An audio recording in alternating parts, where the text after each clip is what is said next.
In a snowy village lived a small, happy penguin named Pip. His dream was to slide down the longest ice slide and amaze everyone. One day, Pip heard about the big ice slide on Mount Frosty, but no penguin had ever reached it.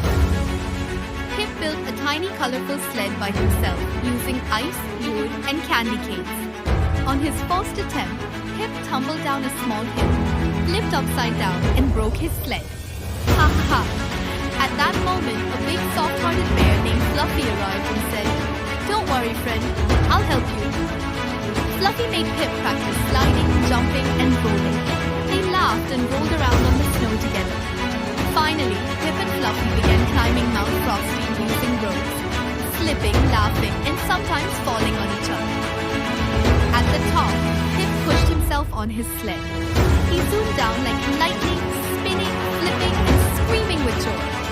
In the end, Pip crashed right into a giant snowy cake being made for the winter festival. Laughter exploded everywhere. Pip had become a hero.